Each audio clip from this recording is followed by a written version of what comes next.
Olá! Chegou a altura de comprar uma casa maior. Passe pelo crédito. Crédito Predial Português. Quem quer casa, vai ao crédito.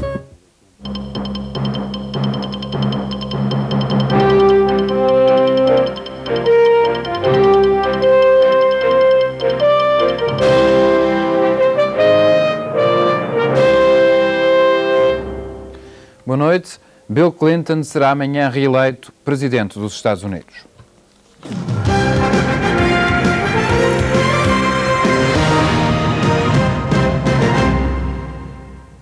Clinton já sabe que vai vencer as presidenciais norte-americanas de amanhã. É isso que dizem todas as sondagens, sem exceção. Mesmo assim, Clinton não baixou os braços e continuou a fazer campanha até ao último minuto. Mas não conseguiu igualar o candidato republicano Bob Dole, que fez 23 comícios nas últimas 24 horas. O candidato republicano anda pelo Oeste num derradeiro esforço para conquistar a Califórnia e outros estados cujo peso no colégio eleitoral o podem ajudar a bater Bill Clinton. And we will not stop until it reaches every worker, every family and every voter in America, because I believe the stakes are high and America deserves better than 4 more years of broken promises and a new ethical scandal every week. Dole fez 23 comícios nas últimas 24 horas e os seus temas são sempre os mesmos. Não se pode confiar em Clinton, a Casa Branca Democrata não tem moral nenhuma. I will bring integrity back to the White House and I won't have drug dealers down for dinner either. Clinton quer mais do que uma simples vitória, quer uma maioria confortável. Hoje foi ao Nordeste e fez comícios no Maine, New Hampshire e Ohio. O recado é simples, podem votar em mim porque hoje estamos melhor que há 4 anos. You know that compared to 4 years ago, in terms of the economy, the lowest crime rate in 10 years, declining welfare rolls, rising child support collections, in almost every way of indicating the character of American life, we are moving forward into the 21st century. Clinton rematou que amanhã, ao votarem nele, os eleitores sabem o que podem esperar. A continuação do programa iniciado nestes primeiros 4 anos. Clinton tem, em quase todas as sondagens, uma vantagem média de 15% sobre o seu adversário republicano. E com as sondagens a não deixarem margem para dúvida, Martim Cabral da SIC explica a popularidade de Clinton. Desde o primeiro dia da campanha que Clinton tem a vitória assegurada. Bob Dole nunca ultrapassou o atual presidente nas sondagens e, por mais acusações que fizesse a Clinton, o eleitorado continuava a indicar que tencionava fazer reeleger o atual presidente. Como explicar então a popularidade de Clinton? É um facto indiscutível que a economia dos Estados Unidos se encontra forte e estável. E é também verdade que, de momento, o país não se encontra metido em nenhum conflito internacional. E Clinton teve igualmente a sorte de concorrer contra Bob Dole, político indiscutivelmente sério e com boa fama, mas um homem que não foi capaz de dinamizar o eleitorado. Mau orador, sem grandes ideias, seria sempre difícil convencer os eleitores a apostar numa mudança que lhes parecia inútil. Para mais, é de notar que entre os dois não existem diferenças significativas de política. Nas vésperas do século XXI, a guerra ideológica apagou-se. Os políticos ocupam, conforme mais conveniente, posições anteriormente definidas pela esquerda ou direita. Mais interessante será, portanto, a guerra no Congresso, onde reside, aliás, o poder verdadeiro. No Senado, os republicanos têm uma maioria de 6, na Câmara dos Representantes, uma maioria de 38. As últimas indicações são de que os republicanos vão manter o seu domínio no Senado, mas poderão perder o domínio da Câmara. Sem grandes surpresas, portanto, estas eleições, onde o mais notável será talvez o facto de não existir nada de notável na campanha dos candidatos. A noite eleitoral norte-americana vai ser seguida por milhões de pessoas através da televisão. Aqui na SIC, as presidenciais vão ser analisadas no último jornal de amanhã. Mas este ano, a TV tem concorrência. Os americanos podem seguir a noite das eleições na internet. O ecrã, sim, mas o do computador é o que muitos americanos vão ver na noite das eleições. A novidade é uma experiência da maior empresa americana de serviços online com 7 milhões de assinantes. People want to know very quickly what's happening in the races that they care about. And this way you can go right to that information without having to wait through commercials and anchors going on endlessly with the pundits in the field and reports about districts and states you don't care about. You can get results literally on demand. Este serviço dá acesso imediato à contagem de votos para a Presidência, Senado, Câmara dos Representantes e Governos estaduais. Para as coisas não serem muito secas, vai haver um ciberauditório para conversas em tempo real sobre as eleições, onde até se podem esclarecer dúvidas. And what we'll be doing is answering questions for anyone, almost like an Ask the Expert feature, where you can go online into a live auditorium, talk to other people who care about the election, about what's going on, and ask a question about, hey, what's going on in the 5th District in Ohio right now? And we'll be able to go off, find the answer to that question, and bring it back to you. Isto não apareceu só para a noite das eleições. Durante a campanha, os serviços online providenciaram cibercobertura das convenções dos democratas e dos republicanos e dos debates entre Bill Clinton e Bob Dole. As campanhas Clinton e Dole abriram páginas na secção multimédia do World Wide Web. A de Clinton tem biografias e informação sobre o programa do presidente. A de Dole, inclusivamente, explica quanto é que cada americano ganha com a redução de impostos de 15%. E há dezenas de outras, incluindo umas com previsões dos resultados ao nível estadual. They come to us for certain kinds of information. They come to us for the ability to write to their congressmen, to interact with politicians. The other kind of person that comes on is the sort of person who wants more information or just a different kind of information than they're getting from the evening news or from the morning newspaper. Para quem tiver saudades da televisão tradicional,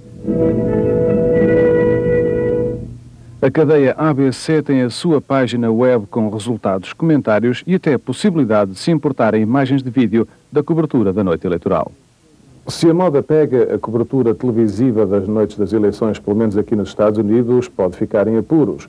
Pode até dar-se o caso de, no ano 2000, as grandes cadeias de televisão terem que entrar numa aliança com a internet para não perderem muitos telespectadores nas próximas presidenciais. Luís Costa Ribas, SIC, Washington. Mobutu Sese Seko abandonou esta tarde o exílio na Suíça e instalou-se no sul de França. O presidente zairense, que foi operado a um tumor na próstata, está agora na sua mansão de Cap-Martin, perto de Nice, juntamente com uma comitiva de cerca de 30 pessoas. Mobutu deverá dar uma conferência de imprensa amanhã. O presidente do Zaire está há vários meses ausente do país, que mergulha cada vez mais no caos. Um porta-voz oficial anunciou esta noite que o presidente regressará a Kinshasa nos próximos dias, mas não precisou a data. Foi esta a residência do presidente do Zaire nas últimas semanas, nas margens do lago Léman, num dos hotéis mais luxuosos da Suíça e rodeado de uma comitiva de 20 pessoas. Uma estadia polémica, mas permitida pelas autoridades helvéticas. Mobutu Sese Seko beneficiou de um visto por razões humanitárias. Em Genebra, o presidente zairense foi operado a um cancro da próstata e a Conselho Médico vai agora continuar a sua convalescença pelo tempo necessário no sossego das ricas propriedades que possui na Europa, bem longe da confusão do Zaire. Mobutu Sese Seko é um líder cada vez mais contestado, acusado de abandonar um país mergulhado no caos, na corrupção e nos conflitos étnicos. A situação no leste do Zaire é, aliás, o último episódio da história de um ditador que já foi aliado das potências ocidentais, que é agora refém da nova balança de poderes em África e no mundo. O governo do Zaire reconheceu, entretanto, que perdeu o controle sobre as cidades de Goma e Bukavu, no leste do país. Kinshasa não respondeu ainda à oferta de um cessar-fogo feita hoje pelos rebeldes Tutsi. A proposta de tréguas não parou nem os combates, nem a fuga de 1 milhão de pessoas. A anunciada catástrofe humanitária levou a França a propor a criação de uma força internacional de intervenção. A proposta não foi bem aceita pelos Estados Unidos, que preferiram enviar emissários especiais para a região e para junto do presidente Mobutu. É uma cidade fantasma no leste do Zaire. Goma está vazia de civis, controlada pelos rebeldes Tutsis. Agora que dominam toda a região, os guerrilheiros ofereceram um cessar-fogo com validade para 3 semanas. A oferta das tréguas ainda não teve resposta das autoridades de Kinshasa, nem para o êxodo de mais de 1 milhão de refugiados, na maioria Hutus, do vizinho Ruanda. Face à anunciada catástrofe humanitária, a França propôs hoje a criação de uma força internacional de intervenção. La France propose à ses partenaires, notamment à l'Organisation de l'Unité africaine, à l'Europe, aux États-Unis et au Canada, la tenue sans délai d'une réunion afin de se concerter pour organiser les modalités possibles d'une sécurisation temporaire du Nord et du Sud Kivu. Uma iniciativa a que se juntam os esforços das Nações Unidas. O Alto Comissariado para os Refugiados está a tentar negociar a abertura de corredores para repatriamento dos desalojados. São esforços contra relógio. A estação das chuvas está prestes a começar e ameaça desencadear epidemias incontroláveis entre os refugiados dos Grandes Lagos. Um dos mais tristemente célebres ditadores africanos morreu ontem à noite. Jean Bedel Bokassa, ex-chefe de Estado da República Centro-Africana, foi vítima de ataque cardíaco, tinha 75 anos. Bokassa, oficial de carreira no exército francês, tomou o poder em 1965 e fez-se nomear presidente perpétuo 7 anos depois. Excêntrico e corrupto, autoproclamou-se imperador em 1977. Responsável por massacres de crianças em Bangui, chegou a ser acusado de canibalismo.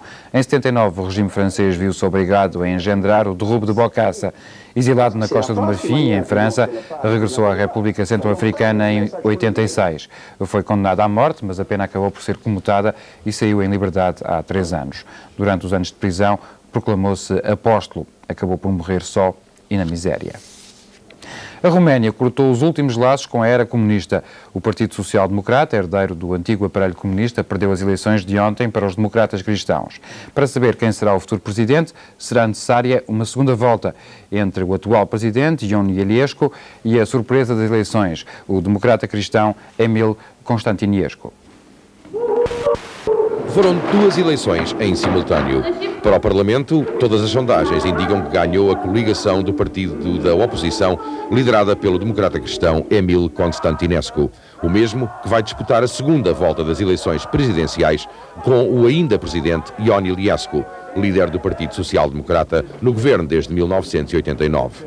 É a maior mudança política na Roménia desde a revolução que depôs o regime comunista.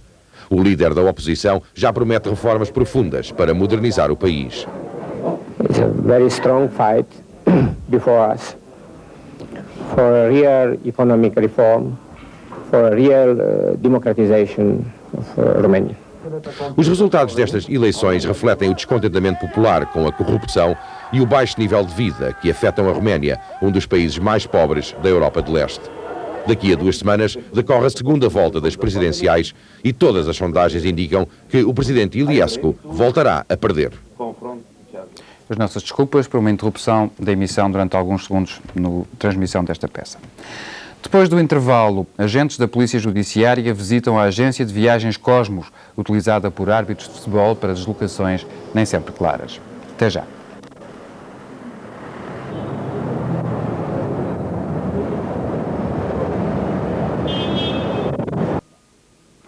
A Polícia Judiciária deslocou-se ao fim da tarde de hoje às instalações da agência de viagens Cosmos, no Porto. A PJ recolheu informações sobre as viagens dos árbitros noticiadas pela SIC na última sexta-feira.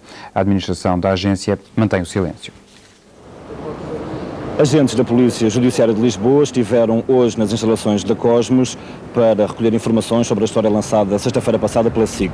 A reportagem da SIC tentou falar com António Laranjeiro, o administrador da agência de viagens, mas uma funcionária disse-nos que António Laranjeiro não estava e que mais ninguém prestava declarações. O curioso é que um outro funcionário disse a 2 jornalistas do Record que António Laranjeiro, afinal, sempre estava nas instalações da agência de viagens. Entre outras coisas, a SIC pretendia esclarecer as versões contraditórias de António Laranjeiro e de Carlos Calheiros. É que, em declarações ao público, o administrador da agência de viagens Cosmos disse que Carlos Calheiros, afinal, sempre acabou por pagar a viagem, depois de ter beneficiado inicialmente de algumas facilidades. Só que, em declarações à SIC, Carlos Calheiros jurou a pés juntos que nunca pagou a viagem. João Ferreira e Fernando Faria, SIC, Porto. O Procurador-Geral da República não atribui significado especial às críticas de Proença de Carvalho. O advogado está a agitar os meios judiciais com um livro que será lançado amanhã e que reproduz os argumentos da defesa de Leonor Beleza no caso do plasma contaminado com o vírus da SIDA. Cunha Rodrigues diz que Proença de Carvalho está a lutar contra moinhos de vento. É uma carta, enfim, devo dizer que não perturba, nem me surpreende, vinda de quem vem, mas de facto não me sinto incomodado com isso, porque eu não tomei nenhuma posição. O senhor Dr. Proença de Carvalho argumenta contra moinhos de vento. Eu não disse nada, não comentei, devo dizer que não li ainda o livro, irei ler obviamente, mas não li ainda, e não penso tomar nenhuma posição porque entendo que neste caso, como noutros, Os factos devem ser analisados no processo, há magistrados que decidiram ocupar deles, a magistratura, seja a judicial, seja a do Ministério Público, estão preparadas para lidar com este tipo de pressões. Não estamos nada inquietos com isso. Proença de Carvalho reagiu hoje ao inquérito instaurado pelo bastonário da Ordem dos Advogados. Através de uma carta aberta publicada na imprensa, o advogado critica o comportamento do bastonário e do Ministério Público. Proença de Carvalho chega a ser arrasador na carta aberta a Júlio Castro Caldas. Começando por lhe dizer que nunca na sua longa e prestigiada história a Ordem dos Advogados abriu um processo disciplinar semelhante a um advogado inscrito na Ordem, Proença de Carvalho pergunta onde estava o bastonário quando, antes de Leonor Beleza ter sido notificada da acusação, esta foi publicada integralmente em quase todos os jornais. Ou quando o jornal Independente noticiou na primeira página a pronúncia de Leonor Beleza antes de a decisão ter sido proferida pelo juiz de instrução. E deixa farpas a Castro Caldas. Reagiu o bastonário da Ordem dos Advogados contra a brutal violação do segredo de justiça que atingiu uma colega sua inscrita na Ordem? Preocupou-se com a brutal pressão exercida sobre o Tribunal pela opinião pública quando, na tarde em que Leonor Beleza foi pronunciada, à porta do Tribunal, Leonor Beleza foi chamada de assassina? Baseado nestes elementos, Proença de Carvalho diz na carta aberta ao bastonário que a opinião pública estava intoxicada e desinformada, razão que o levou agora à publicação do livro com as teses de defesa, para que, ao menos, fosse possível a quem o quisesse conhecer também a versão da defesa, defendendo que não se trata de uma violação do segredo de justiça, mas de um imperativo de consciência. Por que é que escreveu esta carta aberta? Está na própria carta. Muito obrigado. Está na própria carta, mas acha que isto é importante, esta carta, para este processo? É muito importante divulgar não só o livro, mas a carta, como lá diz? Não, a carta é apenas uma resposta a afirmações que foram feitas, nada mais. O bastonário disse que lhe vai enviar uma carta fechada. É uma, disse ele à SIC para não comentar, dizendo que não tem nada a adiantar. É uma crítica indireta à sua carta aberta. Não deveria ter feito em carta fechada? Porquê é que o fez em carta aberta? Porque também o Sr. Bastonário, com todo o respeito que tenho por ele, consideração até pessoal, também dirigiu-me as suas críticas e anunciou publicamente o processo disciplinar perante as câmaras de televisão. Nessa sua carta acusa o bastonário de, quando o segredo de justiça foi violado em relação às teses da acusação, ele nunca ter feito nada. Porquê é que diz isso agora? E só agora? Trata-se de uma evidência.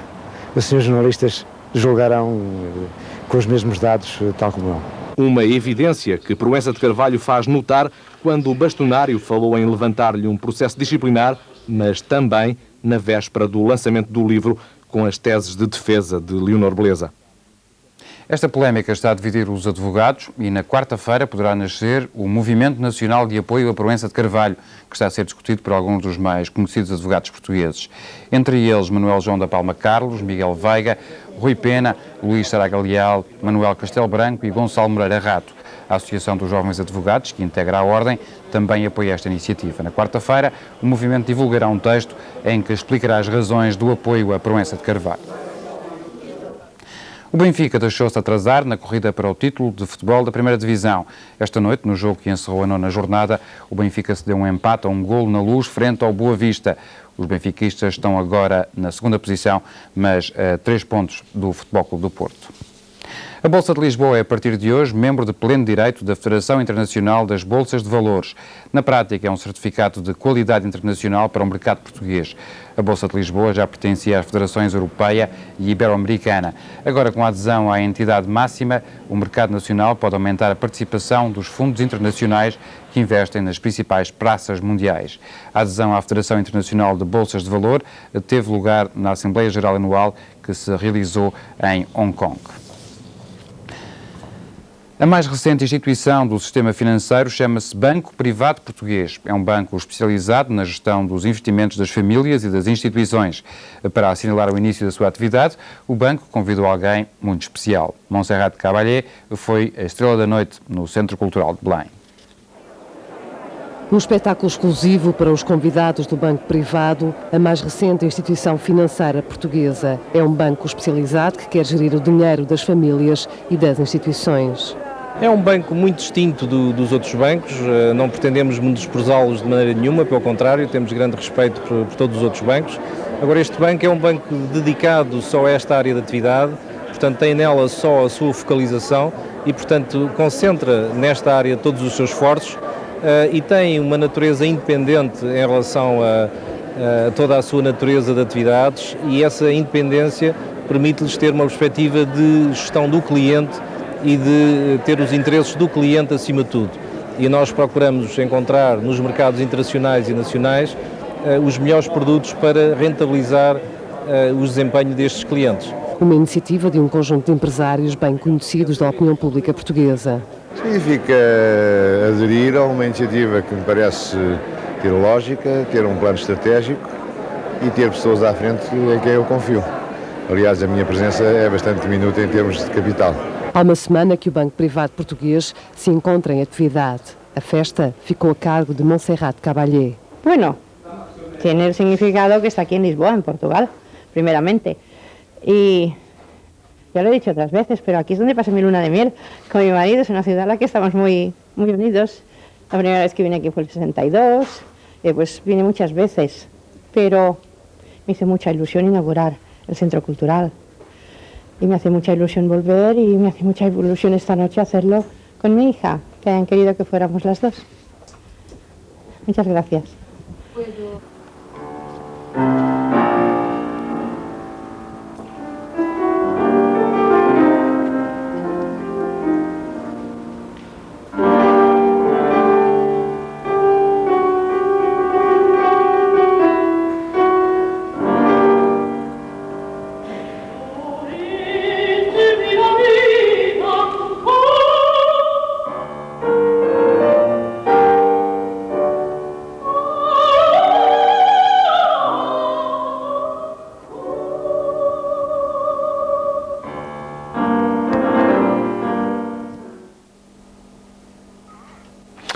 E estamos quase no fim deste jornal.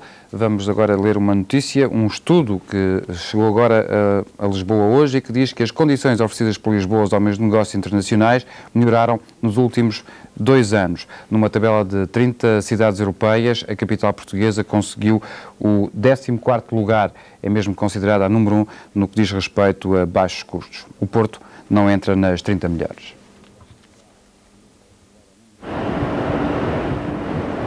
Lisboa é a 14ª melhor cidade da Europa para realizar negócios. É o resultado de um inquérito feito por uma firma inglesa junto de 509 empresas de 9 países europeus. A capital portuguesa, classificada no ano passado em 17º lugar, subiu agora 3 posições. A vencedora é Londres. A cidade número 1 em negócios distancia-se cada vez mais de Paris, que alcançou o 2º lugar. Frankfurt e Bruxelas obtiveram o 3º e o 4º lugares, respectivamente. Mas no que toca à mão de obra, Lisboa é a cidade europeia mais barata e onde há maior disponibilidade de trabalhadores. Neste estudo, a cidade portuguesa só perdeu pontos numa área, no acesso ao mercado. Ou seja, em Lisboa, a qualidade das telecomunicações e dos transportes é inferior à da maior parte das cidades europeias. Antes do fim deste último jornal, a informação meteorológica hoje com Anabela Rodrigues. Boa noite. Fica a saber que amanhã vai estar bastante nublada, esperando-se alguns aguaceiros a norte e sul. De tarde espera-se céu menos nublado e algum sol. Quanto ao resto da Europa, as nuvens e a chuva serão uma constante e, como não há regra sem exceção, Atenas vai ser a única capital a poder contar com um bonito dia de sol. Todas as informações sobre a meteorologia já a seguir, à 1 da tarde, todas as notícias que fazem a marcha do mundo. Até amanhã, boa noite.